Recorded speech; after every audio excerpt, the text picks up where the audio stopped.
Doctor Felipe Bayón, expresidente de Ecopetrol.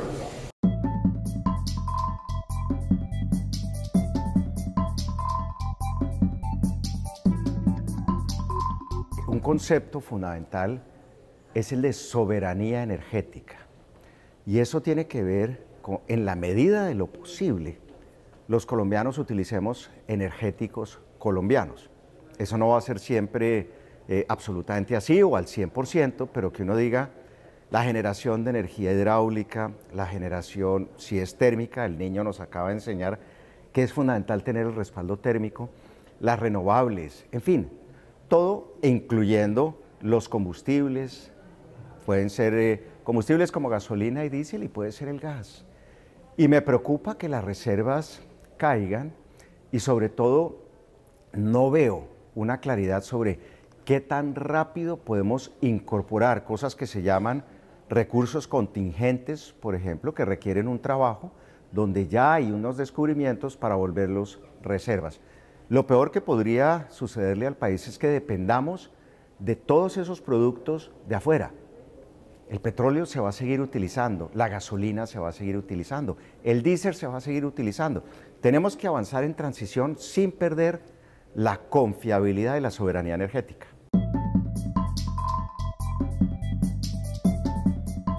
En algunos productos, y pues le cuento una historia que posiblemente la gente no conoce. Nosotros en el año 2019 tomamos la decisión de ampliar la capacidad de refinación en Reficar. Imagínense esto, Reficar con todos los temas que ha tenido, muchos de percepción, dijimos vamos a ampliar la capacidad. Y hoy Reficar puede producir 210.000, 215.000, 220.000 barriles. Algo que la gente nos decía, se enloquecieron. Afortunadamente se hizo eso y el país ha podido gozar de unas capacidades adicionales. Le boto otro dato. En los últimos 2 años, Reficar ha dado 1.300 millones de dólares de utilidad y se ganó el pleito que empezamos en marzo del 2016.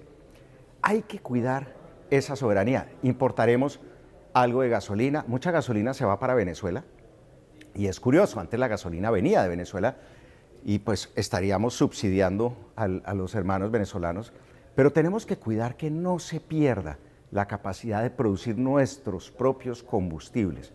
Para mí eso es fundamental. Yo creo que en algunos casos, en particular gasolina, ha crecido mucho el consumo. Eso puede ser una buena noticia si uno ve eso como un indicador de reactivación. Ahora con el precio más alto de la gasolina los consumos posiblemente estén bajando porque la gente se mide y la gente pues toma unas decisiones desde el punto de vista de costo y consumo que son distintas.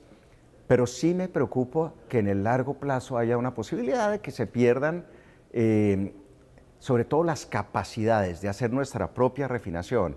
Pensemos hoy, Carlos, que si el país produce 800, refina 450, el neto o lo que sobra se exporta. Que empecemos a perder capacidad de exportación e inclusive que no tengamos crudos suficientes para cargar refinerías. Fundamental, seguir explorando, mejorar los factores de recobro, hacer desarrollos de manera más rápida, más acelerada, no solo de crudo, sino también de gas. Pues dependerá del precio, en el caso particular de un producto, al que esté ese producto. Si uno dice, oiga, tengo que importar crudo para refinar, para no parar Barranca Bermeja o para no parar Reficar, pues lo importo a 80, a 90 o a 100 dólares el barril. ¿De dónde saco la plata para hacer esa importación? Gran pregunta.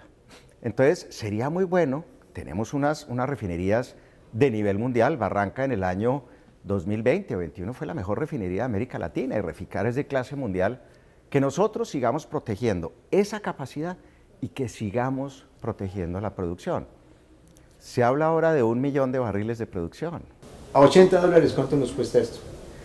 Pues habría que hacer la cuenta, pero supongamos si se consumen 150.000 barriles al día o 300.000 barriles entre diésel y gasolina, dependerá del volumen, pues es multiplicar eso por 80, si no tuviéramos producción local.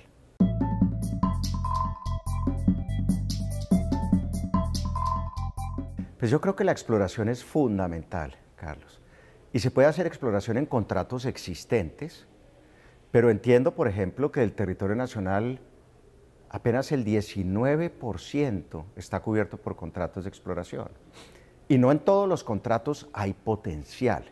Entonces, hay que mirar lo que uno tiene, un contrato existente, y ver, oiga, tengo un potencial y voy a buscar más en áreas donde ya estoy. Pero muchas veces esas zonas nuevas donde no he hecho suficiente trabajo de sísmica o inclusive de perforación de pozos, es importante poder entender qué potencial hay. Y Carlos, yo estoy convencido que las cosas se pueden hacer bien, de manera sostenible.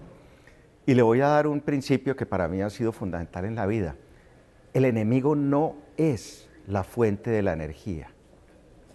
El enemigo son las emisiones. Y tenemos que descarbonizar, pero eso no es solo la transición, es descarbonización, descarbonizar manteniendo soberanía y seguridad energética y confiabilidad de suministro. La energía más costosa es la energía que no tenemos, Carlos.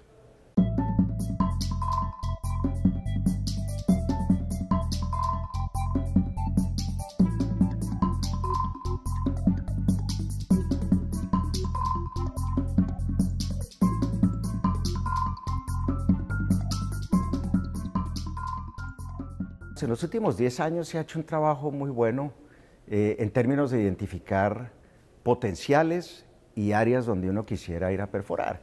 Y en su momento se hizo todo lo que era Cronos, Purple Angel, Glaucos, y se dejaron al 2022 8 pozos por perforar. El descubrimiento de Uchua y poder delimitarlo, o sea, poder entender alrededor de eso que hay, y todo el descubrimiento que está más en el sur del Caribe colombiano. Ahí hay unos recursos grandes. Ahí hay varias veces las reservas de gas que tiene el país. En su momento analizamos la posibilidad de copiar algo que estaban haciendo en Turquía. En Turquía, la Compañía Nacional Turca agarró un descubrimiento y en 2 años y medio, desde el descubrimiento, lo puso en producción. Supongamos que aquí no duramos 2 y medio, sino 4 o 5 o 6. Tenemos que acelerar. Tenemos que acelerar. Tenemos que tratar otra vez en el concepto de soberanía energética que produzcamos nuestros hidrocarburos, que el trabajo lo dejemos acá en la medida de lo posible, los impuestos, las regalías y la generación de una gran cantidad de actividades económicas. ¿Qué necesita el país? Empleo. La industria, la empresa es fundamental. No estoy hablando de Ecopetrol, hablo en general. La industria es la que mayoritariamente genera el empleo y para eso hay que tener confianza en la inversión y también una visión de mediano y largo plazo. Posiblemente la gente que nos ve no sabe. El fracking tiene una mala reputación. Dice, el fracking es malo. Le voy a contar lo siguiente. Primero, el promedio de huella de carbono de un barril a nivel mundial está entre 50 y 51 kilogramos de CO2 por barril. El fracking en Estados Unidos, que hace Ecopetrol con Oxy, tiene 7.8 kilogramos de CO2 por barril. O sea, es una fracción de las emisiones que tiene cualquier otro barril en promedio a nivel mundial. Entonces, uno diría, desde el punto de vista de emisiones, es mejor hacer fracking en Estados Unidos y producir ese crudo allá y no en el resto del mundo, por ejemplo. Y pues de hecho, el fracking en Estados Unidos es lo que permitió, uno, que Estados Unidos se convirtiera en el mayor productor de crudo y de gas y que bajara sus emisiones de manera dramática. Segundo, la única razón por la cual Ecopetrol no vio que su producción cayera en el primer trimestre del 2024 fue por el fracking en los Estados Unidos. La producción en Colombia cayó 1.000 barriles y la que salva el partido es el fracking en Estados Unidos. O sea, Ecopetrol está perdiendo producción en Colombia y el total en el agregado se ve más grande por el fracking en Estados Unidos. Una operación que en menos de 5 años, unos 4 años y medio desde que arrancamos en noviembre del 2019, ha logrado producir 160.000 barriles para los dos socios. O sea, si uno coge el portafolio de Ecopetrol, el Permian en Estados Unidos es el campo mucho más, o el campo más grande en términos de volumen que tiene hoy Ecopetrol.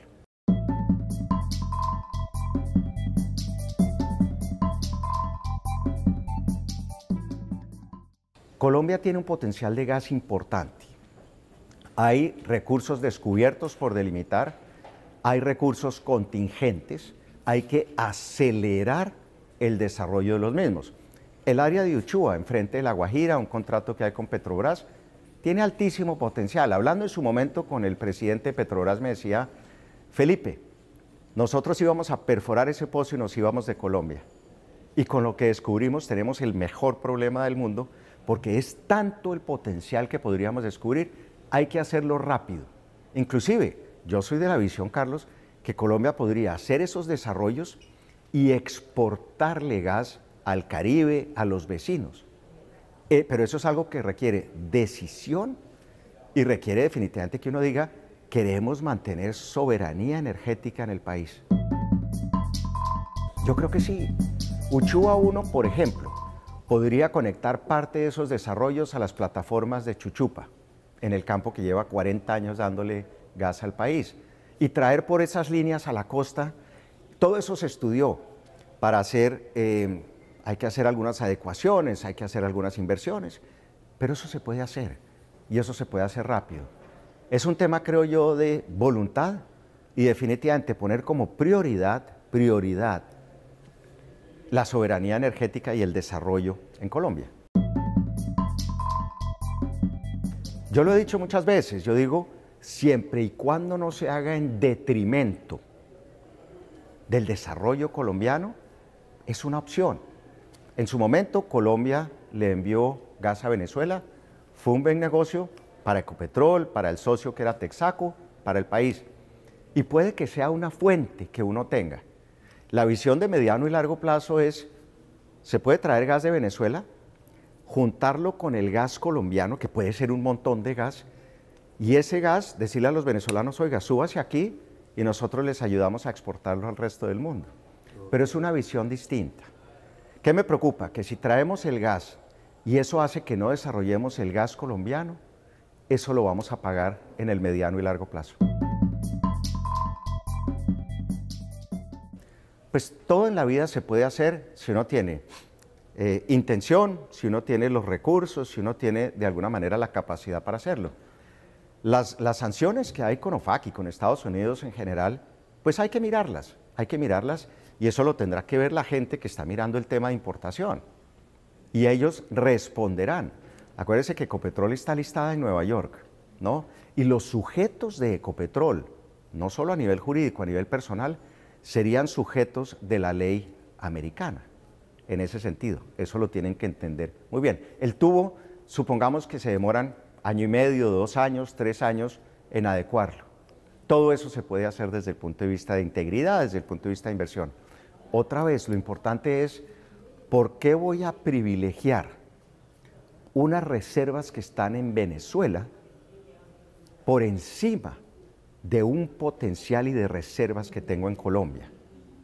Eso es algo que yo no entiendo. Si es un tema temporal para llenar parte del hueco que vamos a tener como país, 2026 y 2027, podría estar bien. De resto no lo veo.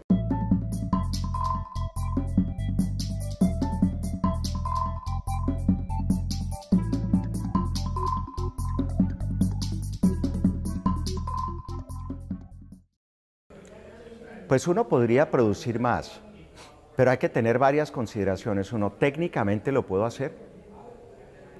Le voy a contar una historia.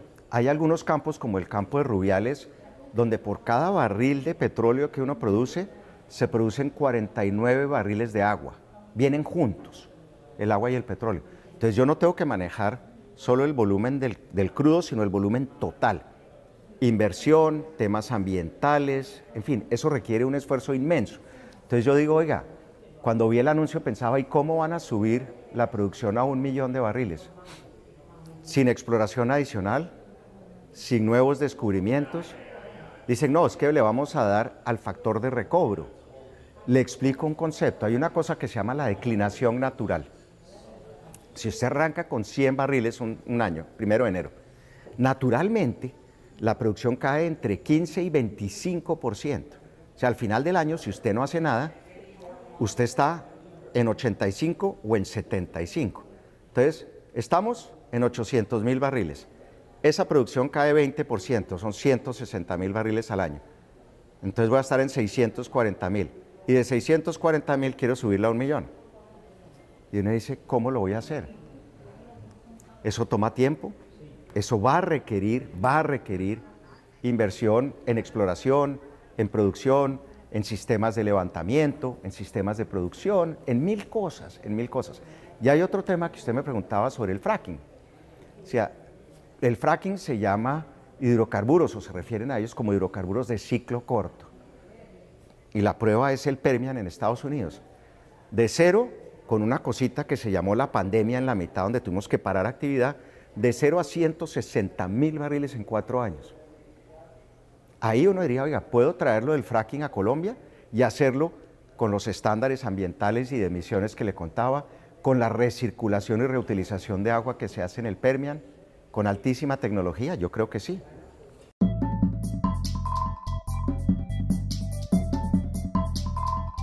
Hoy en día entiendo que no. Hoy en día pensaría que no. Nosotros dejamos 208 megavatios instalados de renovables para autogeneración. Y de hecho entregamos Ecopetrol como el mayor autogenerador del país. Y eso está muy bien. Después de que cuando yo llegué a Ecopetrol, Carlos, me decían, ingeniero, eso aquí no se puede hacer.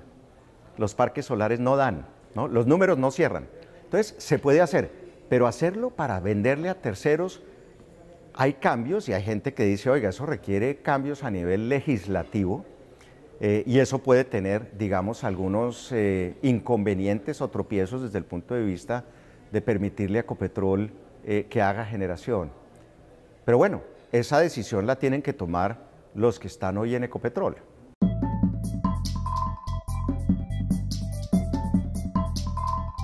¿Qué me preocupa? ¿Qué me preocupa? La utilidad cayó de manera dramática. Entonces dicen, no, cayó el precio, cayó el tipo de cambio, eso está bien. Pero si uno mira el segundo clic o el tercer clic, el doble clic famoso que llaman, el tema de inflación les está pegando. Y yo digo, oiga, todo ese ADN, esa fibra que tiene Ecopetrol desde el punto de vista de eficiencias, de innovación, ¿será que se está perdiendo? Y es una gran pregunta. Habrá que mirar los resultados del segundo trimestre. Y fíjese otra vez, dicen, oiga, sí, la producción subió. La producción subió por el fracking en Estados Unidos. Y es el que de alguna manera, en términos de producción, está sacando la cara. Subió la capacidad de refinación, es cierto, porque dejamos nosotros la capacidad de refinación mucho más arriba. Entonces, hay que ver el segundo trimestre. Un trimestre pues es un punto en una tendencia.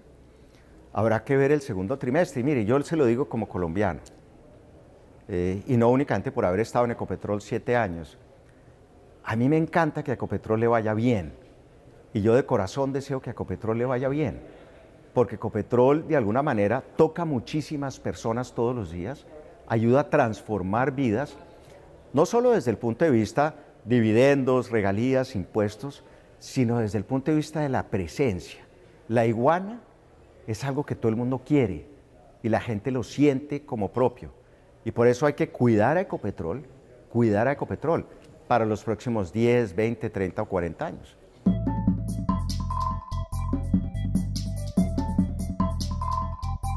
Yo alguna vez dije que Ecopetrol tenía corría el riesgo de que se politizara. Quisiera pensar que eso no ha sucedido. ¿Qué me preocupa? Y siendo técnico, que tengan gente idónea, que tengan gente buena, que tengan gente con las capacidades para hacer lo que nosotros por lo menos dejamos plasmado en esa estrategia al 2040. ¿Sí? Cuando sacamos la estrategia 2040, ya hace algunos años, la gente decía, ¿ustedes cómo están mirando 20 años adelante? Y es eso, es decir, oiga, independientemente del que esté, hay una línea, que es no debilitar de alguna manera el negocio tradicional, que le sigue generando caja y una cantidad de oportunidades al país, y seguir creciendo el tema de bajas emisiones, de renovables y demás. A mí me preocupa la salida de algunas personas, no que llegaron conmigo, gente de Ecopetrol de toda la vida, que tienen la iguana tatuada, que conocen el país, que conocen la compañía. Habrá que ver pues cómo son los resultados aquí en adelante. Pero oye uno, se están frenando las cosas, están bajando la inversión, no nos están dando los recursos. Desde afuera miraremos los resultados y esa será pues de alguna manera la forma de medir con ese termómetro cómo siguen adelante las cosas.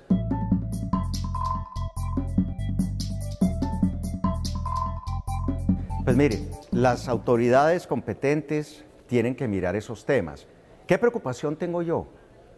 Que el señor Roa no pueda tener el 100% de su dedicación, de su foco y de su entrega en Ecopetrol. Es una compañía compleja, es una compañía grande, es una compañía que tiene muchos temas técnicos, temas sociales, ambientales, que se ven impactados por geopolítica. Y por lo menos de la experiencia personal le digo, cuando uno está en un cargo de esos tiene que estar 100% en ese cargo. Esa es la responsabilidad más grande. Ecopetrol es la joya de la corona, es la compañía más grande del país. Es una compañía que, en términos de lo que distribuye al gobierno nacional, que es uno de los accionistas, el más grande, uno de los 250.000 accionistas, pues es entre el 10 y el 15% del presupuesto nacional en un año. Ecopetrol hay que cuidarla y que no solo sean 72 o 73 años, sino que sean 50, 60 o 70 años más hacia adelante, con una Ecopetrol renovada, con una Ecopetrol transformada, foco y que uno se le pueda dedicar a las cosas. Esa es mi preocupación.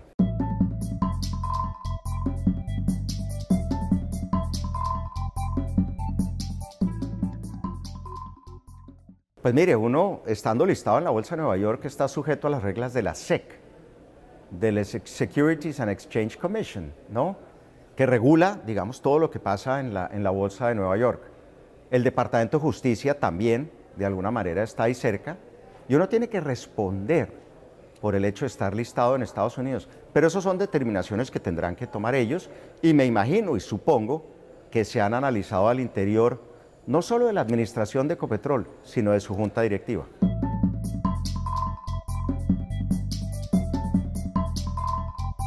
Yo creo que sí, yo creo que ha habido temas que por lo menos por fuera los inversionistas a nivel internacional le dicen a uno, oiga, ¿cómo tenemos que entender esto? Gente que está invertida en Ecopetrol, gente que es socia de Ecopetrol, que dice, ¿cómo pensar en los próximos años en términos de gobierno corporativo? Ecopetrol tiene una tradición de haber sido manejado como una compañía técnica, independientemente de que el gobierno fuera el mayor accionista. Y los resultados están para mostrar eso. Por eso, esperemos a ver cómo los resultados se vienen dando. Pero Carlos, los resultados de los últimos 2 trimestres no han sido buenos. No han sido buenos. Y cuando uno está a cargo de una compañía como esas, tiene que decir, bueno, ¿qué tengo que hacer para que las tendencias sean distintas y eventualmente yo vuelva a darle a Ecopetrol sendas de crecimiento y sendas de alguna manera de resultados exitosos?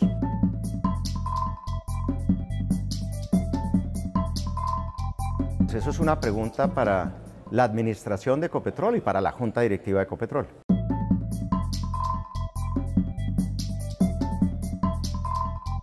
Pues lo que entiendo es que efectivamente la SIC abrió un proceso ya formal contra algunas personas, algunas compañías. Son procesos del año 2011, 2015, procesos de contratación. Recuérdese, yo llegué a Ecopetrol en el 2016 y puntualmente porque estuve mirando algunos documentos recientemente, siempre hubo la existencia de permitir, en el sentido más amplio, la competencia. Y ese era el lineamiento que nosotros dábamos. Pero eso, pues obviamente, dependerá de lo que la SIC determine en su momento. Yo hace más de un año, Carlos, cuando la SIC hizo esa visita administrativa a Ecopetrol, lo decía, mire, Ecopetrol ha dado la cara siempre, siempre. Y yo personalmente le he dado la cara al país y eso fue lo que hice en su momento. Total apertura, revisen, miren. Y lo que entiendo es que de ese momento hasta ahora, Ecopetrol ha entregado todas las informaciones al punto de que la SIC dice, oiga, estamos tranquilos con los temas. habrá que ver ese que usted menciona en particular, cómo sigue avanzando.